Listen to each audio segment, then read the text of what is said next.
us and said, hey, do you want to come over to our house and get together? We'd love to get to know you. So that was a really cool sign for us, just the way of how like God answered something. It was a really deep need for us, but he answered it in just a really specific way. So I just wanted to share that. And Karis would like to say something too.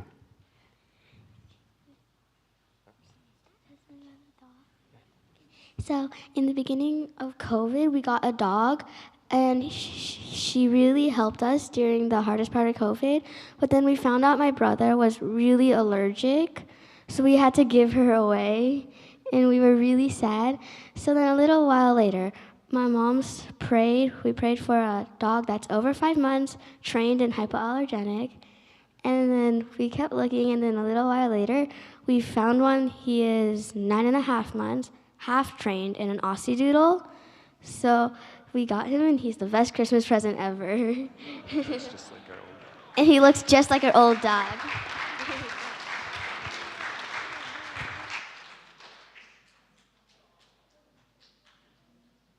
You might recognize Pete and Esther. They play on one of our worship teams, and Pete leads. Someone else.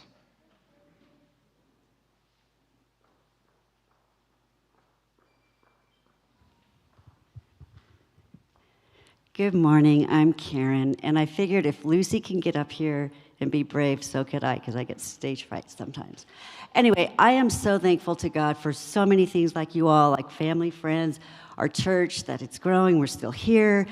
But I have to say thank you to God for the word that he gave me at the beginning of the year, and that was faith. I had to have a lot of faith for everything that I was going through. But I want to thank God for continually healing my husband. For those of you who don't know, he is a Vietnam vet, and he has been through so much in the last 4 years, like surgeries, and he gets these rare diseases, and now he has a rare autoimmune disease, and he's not here today, he's sick. So I just thank God for always showing up and healing him. And I know that he's going to again because I have faith, and I thank God for that. And I thank God that I get to celebrate another anniversary. Tomorrow is 26 years for us. So thank you, God.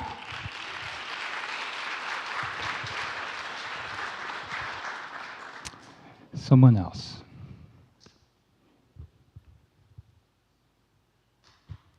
Hi there, I'm Robin, still. I really identified with what Elizabeth said in the video when she said that God brings life out of barren places. Many of you know, and some may not, that in August of 2015, I rather suddenly lost my husband of 31 years and became a widow. And I walked in a barren place for a lot of years. And I knew that I really wanted a partner again. And so I began to pray about it. I went online, never thought I would do that, but I went online, and, you know, there wasn't anybody there that interested me. And so I got to a point where I kind of just said, God, I give up. You know, I realized that if you have somebody for me, you're going to bring him to me. And so I was looking at, how do I get off of this website? You know, how do I delete my profile and everything? And I had been on for several months, and, you know, they keep showing you the same people over and over again. And never once did I see the profile of Glenn Womack until I had surrendered and said, God, I give up. And never once did he see my profile through several months. And all of a sudden, we saw each other, we connected, we started talking for quite a while, you know, on text and on the telephone, hours of telephone calls, I'm telling you. The connection was really incredible. And the morning that we were supposed to meet, we hadn't met face-to-face yet, and I was sitting right here during the prayer time. We have a pre-service prayer time, and I know my mind was wandering. I wasn't like thinking about what was going on in church that day. I was thinking about the fact that I was going to meet Glenn and just kind of wondering about that. And God said to me very clearly, this is the one. And I had a moment, like, what? No, kind of like a what you talking about, Willis kind of moment, Wasn't anticipating that at all. And so later that day we met, and it was just an instant connection. So I just want to praise God for bringing life out of barren places and encourage you that if you're in a barren place, God can bring life there to you too.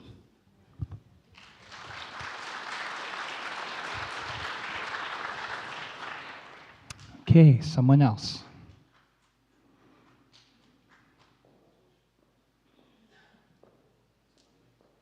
Russ. Still on? Hi. Last year, of course, we all went, those of us who were here went through the news of our financial hardship, and we had to lay people off under pressure, and that was all kind of a big shock. And I inherited the worship ministry on like a week or two notice. And so I'm very, very grateful for Pete and Robin and all the singers and all the people who've stepped up and helped us do this as a volunteer force. And at one point during the year, when in the summer maybe attendance was lower and I was really struggling, I thought, our church has so many needs. We need small groups. We need all these ministries. And we're working so hard just to put on Sunday morning service. And I was praying about that, and God felt like God showed me Sunday morning is just the family gathering of this huge network of relationships that you all represent. And just like the Sue said, there's communities in this group that have stuck together through thick and thin. We've had a year of thin. And so I'm very grateful for all those friendships and all those groups and all those commitments that have stuck together and stuck with this church. And hopefully we'll keep doing that. We'll be able to welcome a lot more people into our family and have an impact in this community for the kingdom. Bless you.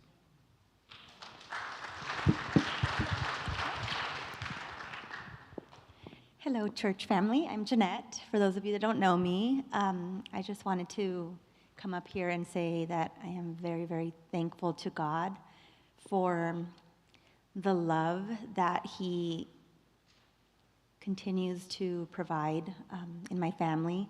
I have a wonderful husband and 3 wonderful children and a brand new daughter-in-law. And this year God has been working in my family in ways that I just never knew. You always hear and you talk about when you plant the seed and, you water it and it will grow. And I see the seed growing in my children. My son is going to church, and my other son is talking about praying for people, and my daughter-in-law has been coming to church with us, and now her mom is joining us, and I just, my daughter at home, she just has this great heart. She just loves, and I'm just very, very thankful for God's love. Yeah.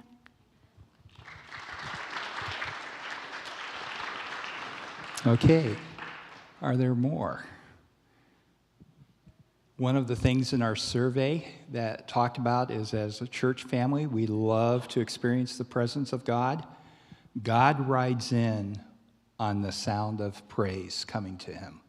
And so this is a wonderful time for us to just experience God as we give glory and thanks to Him. Don, come on up.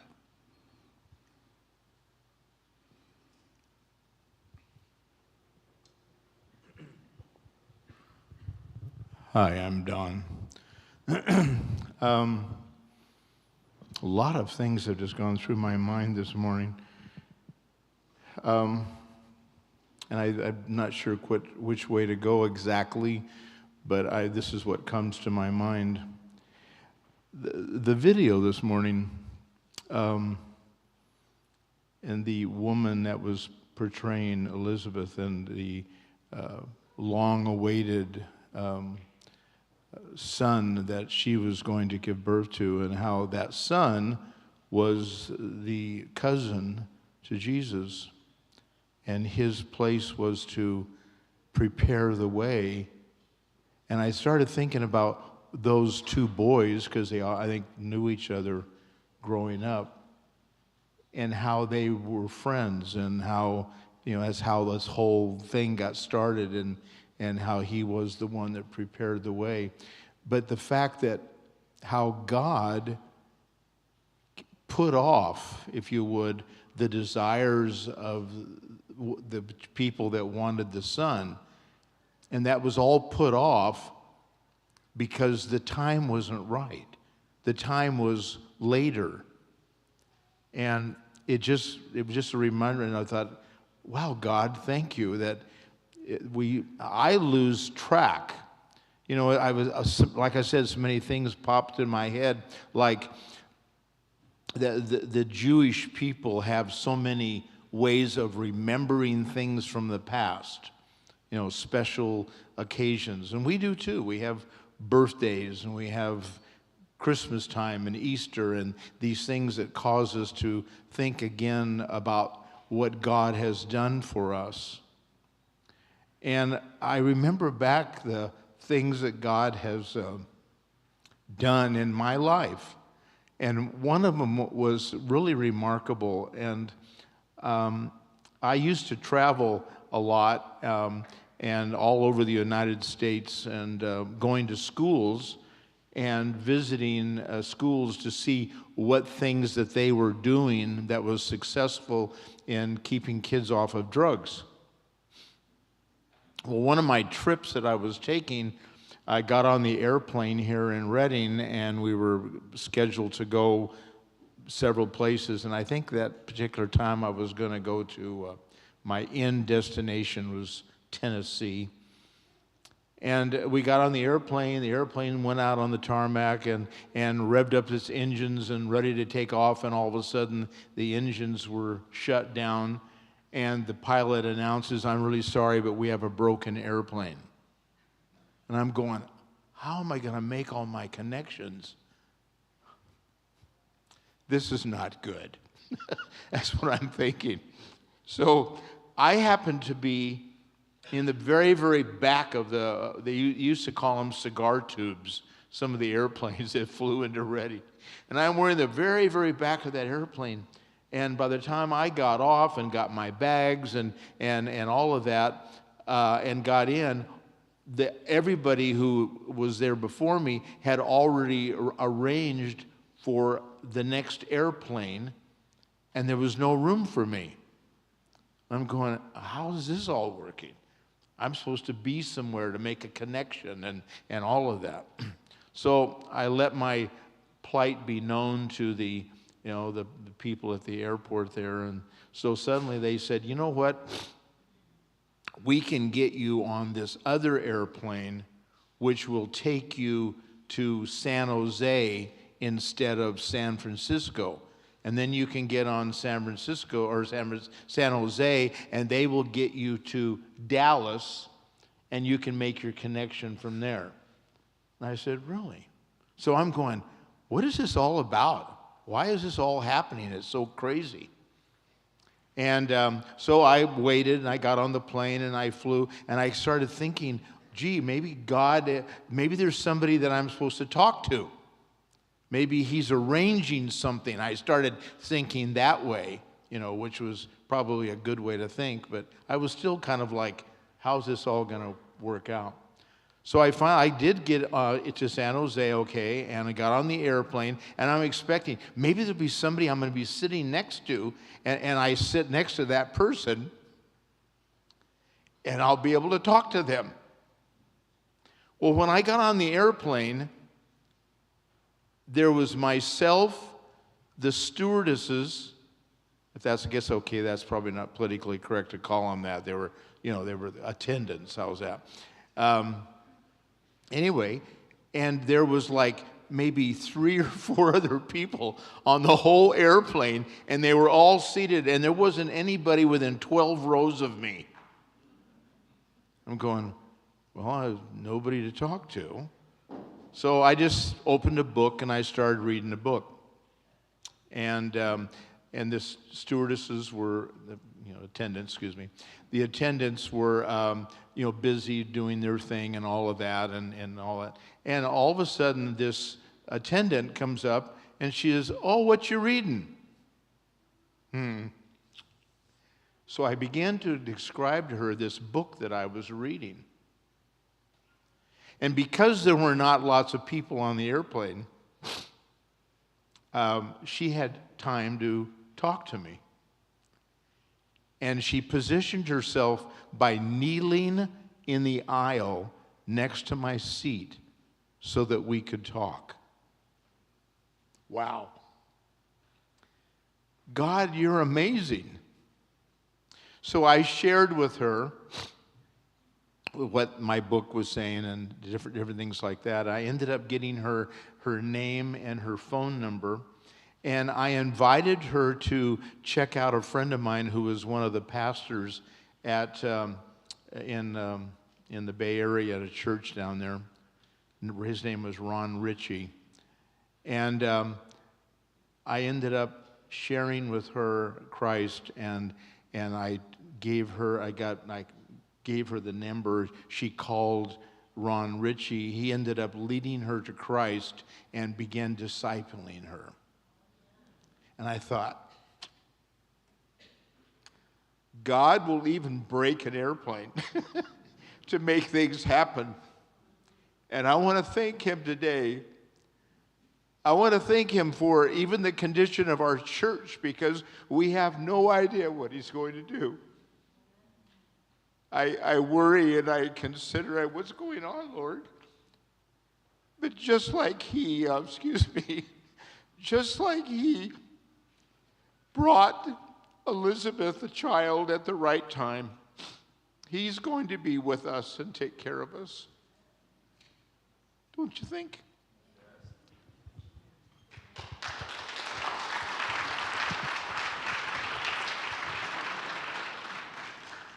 Christina.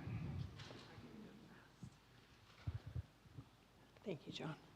Hi, I'm Christina, and I just want to say thank you to God, because we walked through a very barren time with our prodigal daughter for 10 years, and we came to this church. We've been here since 2005, and so we all prayed. I mean, for a long time, I didn't share what was happening because it's kind of embarrassing for a parent when your kids aren't doing what they're supposed to be doing, and you've raised them to love God and know God.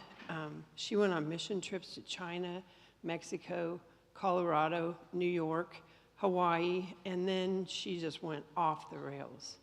And she was a very smart, intelligent young lady, and I just knew God had a plan for her, but we prayed for her in this church. We had prayer stations every service. There would be a place to pray before church, during church, after church, and I came on my knees for years here, and you guys prayed her back.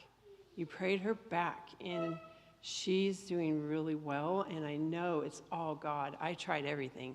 I tried everything humanly possible, and I think God took us to that point so that we would see his power. We would see that it wasn't us. We didn't do it. We didn't help her get herself back together. It was definitely him. And so I think that he allowed us to walk through that horrible time where my heart almost blew up, literally, physically, just to see his power. And this year she got married to a wonderful man, and they're doing amazing things with their life, and they're touching other people's lives that are walking that walk that they walked individually themselves, and they can touch lives that we could never, ever help. And so I'm very thankful that God has used a really horrible thing to bring life to them and work through them. They're willing to work with other people and let God's power be seen in their lives. So I'm so grateful for that. And I'm grateful for my husband and I making it through that time, because it was only through God, because these things are really hard on a marriage and a family. So it was only because we knew the Lord that we could stay focused on just let him work in our marriage through it too. And I'm thankful that my sister-in-law is here today too. So thank you. Thank you. We can either focus on what we don't have and what's perhaps broken, or we can focus what God has already given us. And You ought to be on the inside of Risen King because God is doing great stuff. He has not abandoned us. He has not stopped working. He is touching lives. He's healing people. He's doing great things. And he has even better things for us. Catherine, are you standing to come up?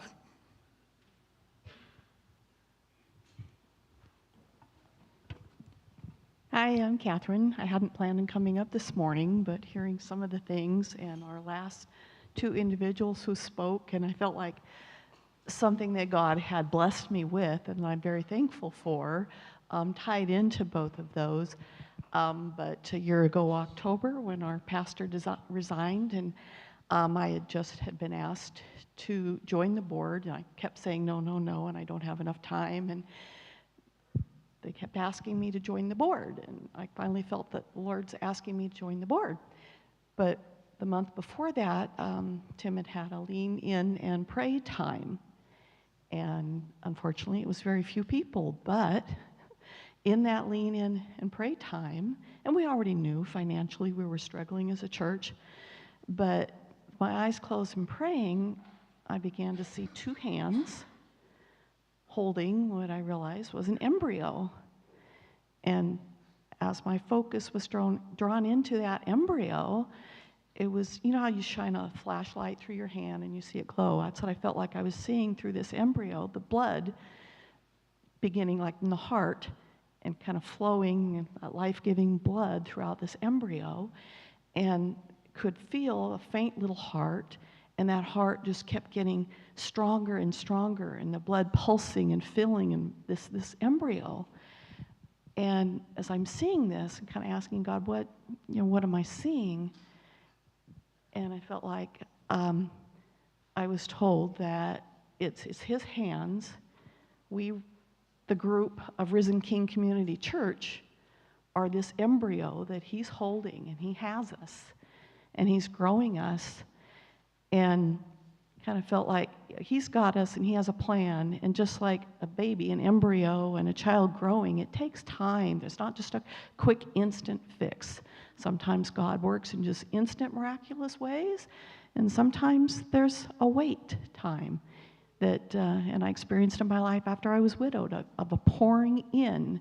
He pours in and grows us. And I think most of us probably in this room will know that in the times when we struggled, when we faced adversity, are the times that we grew most, where we got to the point where we said, okay, I surrender, Lord. It's up to you. I've tried everything humanly possible, and it's up to you. And I really felt that He's not done with us. He's pouring into us. It will take time. And I thank God for that, because as we went forward, and at times I would be highs, and other times I'd be lows, and going, I don't know, God, this is hard.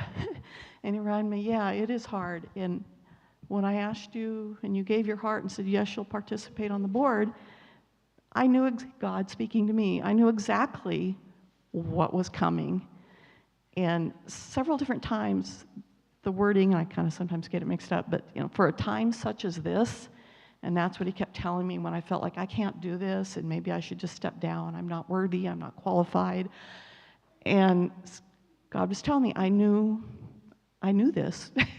And I led you to say yes, and I'm here, and I want you here, and you're here for a purpose. And I've been so impressed by the group of people here. Part of our process on the board, we were looking at, where we've been, where we are, and where we're going, what are the positives and negatives. And I saw a very great positive of the people who are committed to this body of believers, our Risen King Community Church, we the church, are the remnant of who was left, but are very committed. To see a group of people who are so involved in their church, who have stepped up to say, yes, this is my church. I serve my God here, and I serve my community from here. It's just been a huge blessing. I thank God for that every day. And when we were larger and had more people, there were, a bunch of people in there committed, but yet there were a lot of people just on the fringe. And it's just so awesome to see those who are staying And when I was wording that, I called us the remnant, and Christina Labello, when I was sharing some information and asking for thoughts and opinions from a group of ladies gathering, and she says, remnant tribe, I love that. And that's why I feel we are the remnant tribe, and God has us in his hand. And I'm so thankful to see how he's leading us through the highs and the lows, but he's leading us. He is our God. And with God, nothing is impossible. Thank you, Lord.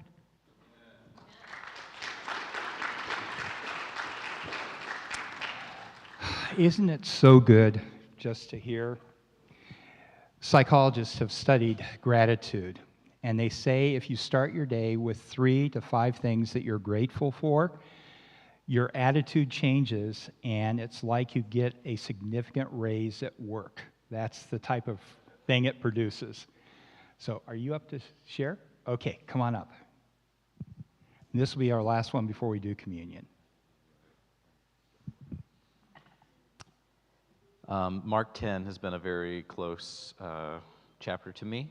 I wanted to share just a brief word from that. Start off. Peter began to say to him, you know when they're like deep, it's like hard to get it out sometimes. See, we have left everything and followed you. Jesus replied, indeed, I will tell you, there's no one who's left a house or brothers or sisters